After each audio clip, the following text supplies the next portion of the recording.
আমি তোমার সব শর্ত মানতে রাজি অমিত। তুমি শুধু ওই এমএমএসটা ডিলিট করে দাও প্লিজ, ওটা ডিলিট করে দাও।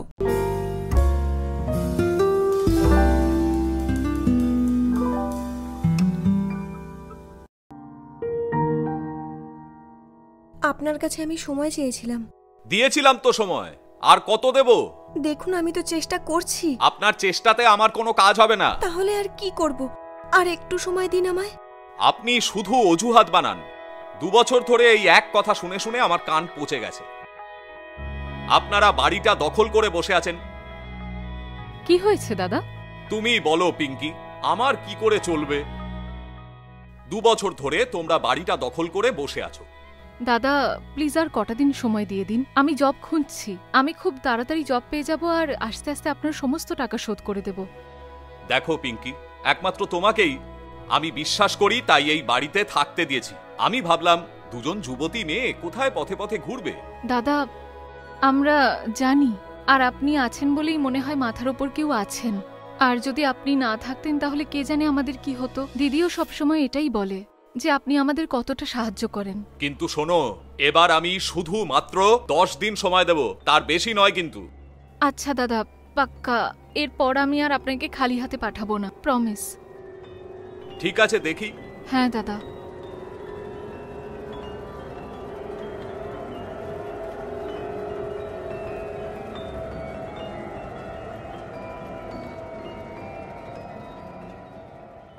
দশ দিনে কি হবে? দিদি কিছু একটা ব্যবস্থা তো করবই, যে করে হোক একটা ব্যবস্থা করতেই হবে, না হলে ফুটপাতে বাস করতে হবে।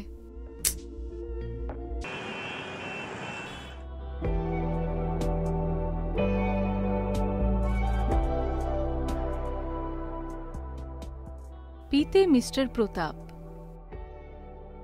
এসে গেছি আমি আপনার কাছে। স্বাগত জানাবেন না আমায়? এই দিনটার জন্য তো আমি কবে থেকে অপেক্ষা করছি।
প্রতাপদা, আপনি আমাকে এতটা আর্জেন্টলি এখানে ডাকলেন? হ্যাঁ পিঙ্কি, ওই টাকা জোগাড় হয়ে গেছে তো, কাল কিন্তু শেষ দিন। দাদা আসলে ব্যাপারটা হচ্ছে আমি খুব বড় সমস্যায় পড়ে গেছি, সেই জন্য আমি কিছু করতে পারলাম না। প্রবলেম? কি প্রবলেম? আসলে খুব বড় সমস্যা দাদা, সরি, আমাদের আর একটা চান্স দিয়ে দিন। দেখো পিঙ্কি, আমি 2 বছর ধরে তোমাকে টলারেট করছি, কিন্তু আর না। তবে হ্যাঁ, আরেকটা সুযোগ দিতে পারি তোমায়। কিভাবে? আমার নামটা কি? প্রতাপদা। দাদা? হ্যাঁ। একটু ভালোবেসে বলো আমার নামটা। মিস্টার প্রতাপ। আরেকটু ভালোবেসে। প্রতাপ। আরেকটু ভালোবেসে। হ্যাঁ, প্রতাপ। আরে এ আপনি কি করছেন? একটু কাছে এসে বলো। কি বলছেন এইসব? প্রতাপ। দেখো, পিতে পিঙ্কি আর পিতে প্রতাপ, আমাদের রাশিও কিন্তু সেম। দেখুন এসব আপনি কি করছেন? দেখো পিঙ্কি, আমি তোমাকে আরেকটা সুযোগ দিতে পারি। হ্যাঁ। হ্যাঁ বা না? হ্যাঁ, তোমার পুরো ভাড়া মাফ, আর যদি না হয় তুমি নিজেই বুঝে নাও। আমি তোমার ফোনের জন্য ওয়েট করব।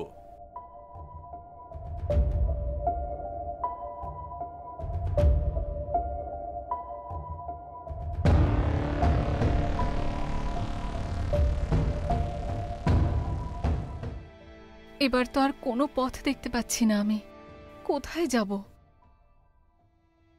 প্রতাপ যদি আমাদের বাড়ি থেকে বের করে দেয় তাহলে আমরা রাস্তায় বসে যাব, নিজেকে শেষ করে দেব। তাহলে দিদির কি হবে?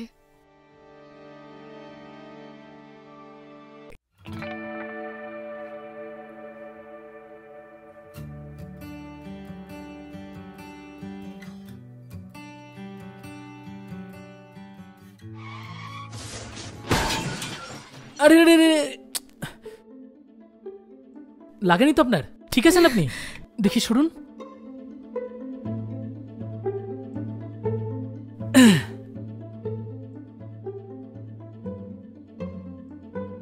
দিন, ওটা আমাকে দিন। আপনি বসুন, আমি আপনাকে ড্রপ করে দিচ্ছি। আমাকে ধরে বসুন।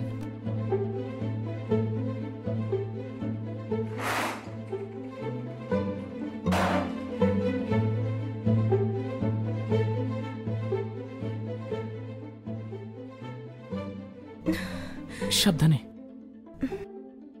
আপনি ঠিক আছেন তো? হ্যাঁ, ঠিক আছে।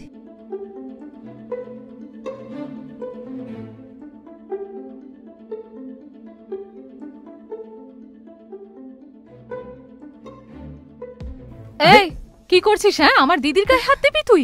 আরে পিঙ্কি, এটা তুই তোকে কি আমি- করছিস? দিদি তুই দেখলি না ও একটু আগে কি করলো তোর সাথে? আরে উনি তো আমাকে বাঁচিয়েছেন, না হলে জানি না আজ আমার কি অবস্থা হতো। মানে আমি প্রতাপ বাবুর কথা ভাবতে ভাবতে অজ্ঞান হয়ে গেছিলাম মাঝ রাস্তায়। তখন উনি আমাকে নিয়ে আসেন বাড়িতে। তো একটু আগে ও একা এখানে কি করছিল? আরে আমি দেখছিলাম যে ওনার শরীরটা ঠিক আছে নাকি। আর তুই কি ভাবলি ওনার উদ্দেশ্য খারাপ? বোকা, সরি। যা তুই চা করে আন। তুমি বসো। হ্যাঁ,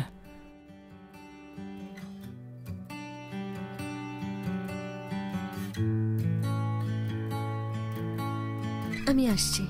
হ্যাঁ হ্যাঁ, যান।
ক্ষমা করবেন, তবে আমি এতটাও খারাপ ছেলে নই।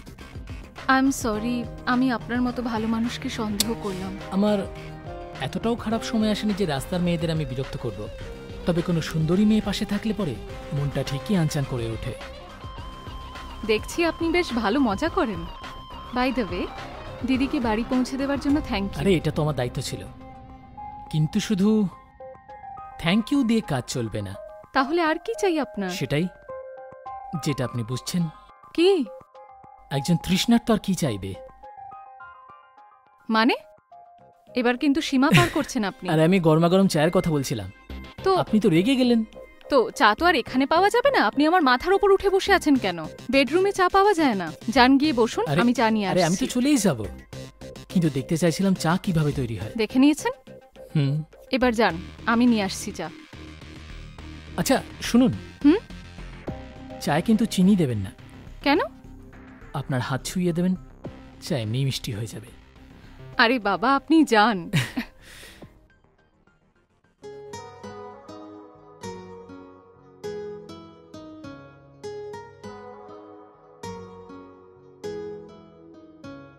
বাই দ্য ওয়ে, আমার নাম অমিত। পিঙ্কি। আচ্ছা, তুমি কি করো? ওই আসলে বাবার একটা ব্যবসা আছে। সরি, আসলে আমি আপনাকে চিনতাম না আর বাজে ব্যবহার করে ফেলেছি। কোনো ব্যাপার না, এতবার আমার কাছে ক্ষমা চাওয়ার কিছু হয়নি। আচ্ছা ছাড় না সেসব এখন। বাই দ্য ওয়ে, চাটা কিন্তু সত্যি খুব সুন্দর হয়েছে।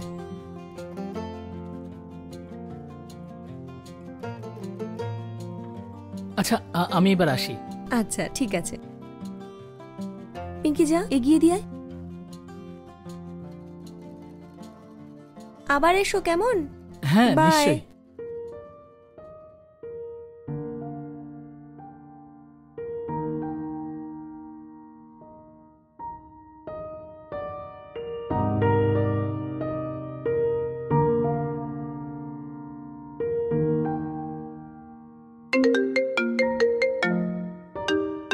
হ্যাঁ, কেমন হলো আজকের ইন্টারভিউ? ইন্টারভিউ তো ভালোই হয়েছে। অ্যাডিডাসে ছিল না? আচ্ছা, যদি তোমার এতটাই ক্ষমতা তাহলে আমাকে ইন্টারভিউ দিতে পাঠালে কেন?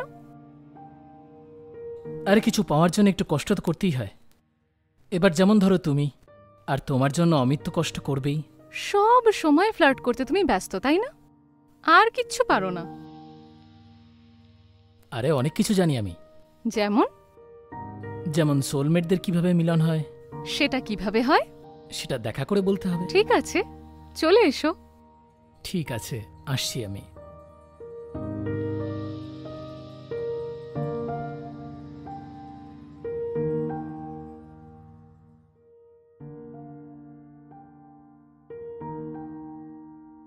আসলে দিদি না, আজে বাজে কথা সবসময় বড্ড মনে বসিয়ে নেয়, সেই জন্যই ও এতটা অসুস্থ হয়ে পড়ে। শুধু এটুকু বলতে পারি, এই বাড়ি থেকে তোমাদের কেউ বের করতে পারবে না। কেন করছো তুমি আমার জন্য এত কিছু? এটাও তোমাকে বুঝিয়ে দিতে হবে? সত্যি বলতে কি, আমার ইচ্ছে করে তোমাকে সবসময় জড়িয়ে থাকতে। এতটা ভালো লাগে আমাকে? শুধু পছন্দ করি না, ভালোবাসি তোমায়। আচ্ছা, আমি হ্যাঁ আসছি। আরে পিঙ্কি, মাঝে মাঝে তো আমি সময় পাই, আর যখনই আমি সময় পাই শুধু তোমার সঙ্গেই কাটাই। তুমি আর তোমার বিজনেস। বাই দ্য ওয়ে, আমি চা বানিয়ে নিয়ে আসি তোমার জন্য।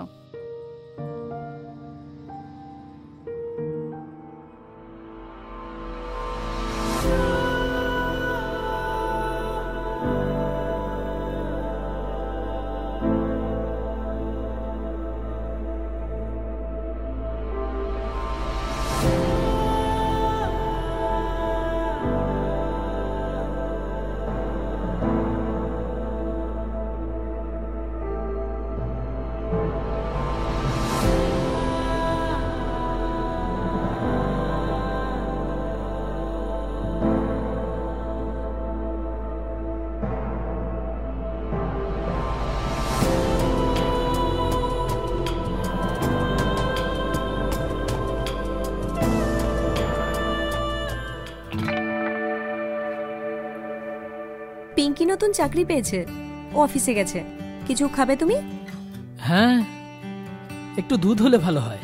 হ্যাঁ, তুমি একটু অপেক্ষা করো, আমি এক্ষুনি নিয়ে আসছি। হ্যাঁ, আচ্ছা শোনো না, হ্যাঁ এদিকে এসো, একটা জিনিস দেখাবো তোমায়। দেখাও।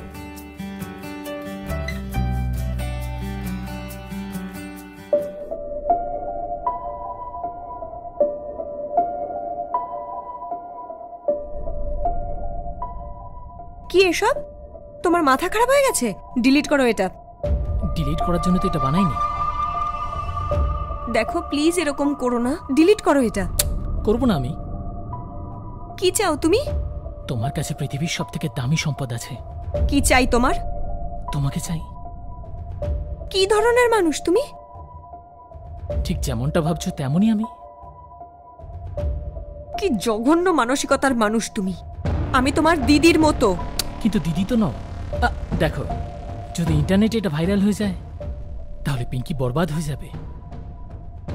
দেখা গেল ওর চাকরিটাও চলে গেল, আর ও সুইসাইড করে নিল। প্লিজ এরকম করো না। কত টাকা চাই তোমার? টাকা চাই না, তোমাকে চাই। বেরিয়ে যাও এই বাড়ি থেকে। যাব না আমি। তুমি যদি আমার হয়ে যাও তাহলে সব ক্ষমা করে দেব।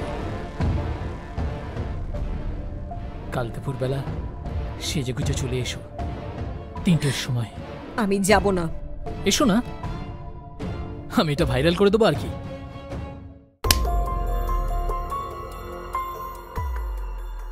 দি, তুই আমাকে চর কেন মারলি? এটা তুই আমায় জিজ্ঞেস করছিস? তুই জানিস না যে অমিত কি করেছে তোর সাথে? অমিত তোর এমএমএস বানিয়েছে, আরও আমাকে ব্ল্যাকমেল করছে যে কাল যদি আমি ওর বাড়ি না যাই তাহলে তোর এমএমএস ভাইরাল করে দেবে। না দি, ও এটা কিছুতেই করতে পারে না। ও আমাকে ভালোবাসে। তোর নিশ্চয়ই কিছু ভুল হচ্ছে। তোর কি মনে হয় মিথ্যে কথা বলছি? অমিত তোর সাথে এটাই করেছে। জানি না দি, কিন্তু ও এটা করতে পারে না। ও এটাই করেছে, আমি নিজে এমএমএস দেখেছি।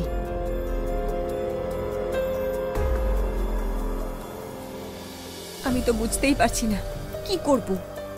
এই প্রতাপের ঝামেলাই এখনো মিটলো না, তুই আবার একটা ঝামেলা বাঁধিয়ে বসলি। আই এম সরি দি, আই এম রিয়েলি সরি। আমি জানতাম না যে এই সব কিছু ওর মাথায় চলছে। আমাদের সাথে এত নোংরা খেলা ও খেলছে। একটা নোংরা মানসিকতার ছেলে।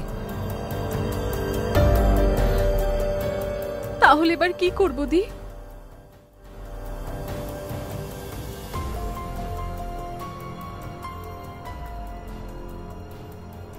অমিত, হ্যাঁ, আমি কাল রাতে অনেক ভেবেছি। আমার বোনের জীবন এভাবে নষ্ট হতে দিতে পারবো না। আমি তোমার সব শর্ত মানতে রাজি Amit.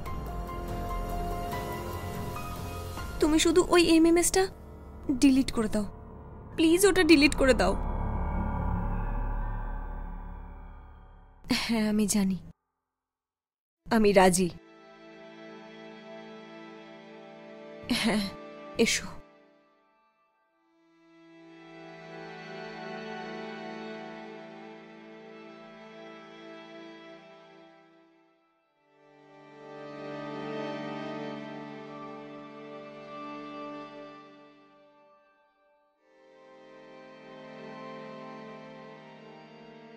Hello. Hello. High. P দিয়ে প্রতাপ বাবু। পি দিয়ে পিঙ্কি কথা বলছি। আমি জানতাম তোমার কল আসবেই।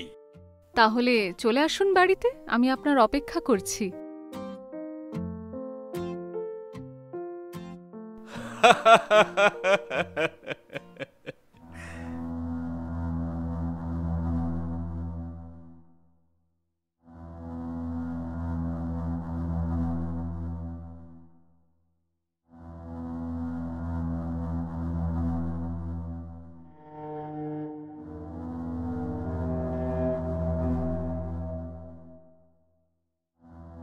আমার কথা শুনে তুমি খুব ভালো করেছো।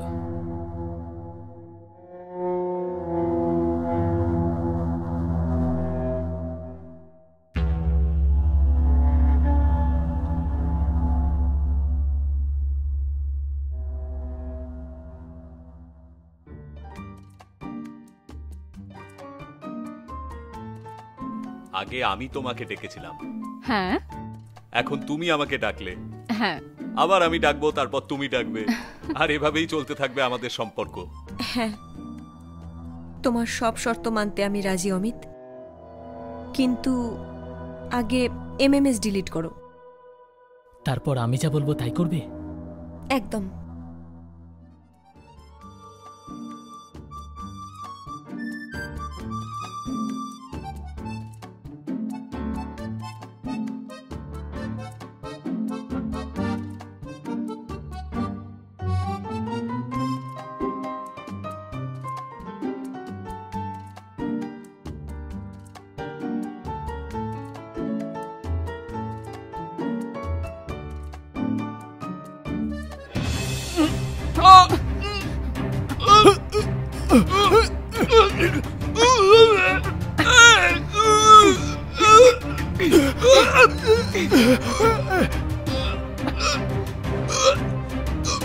শেষ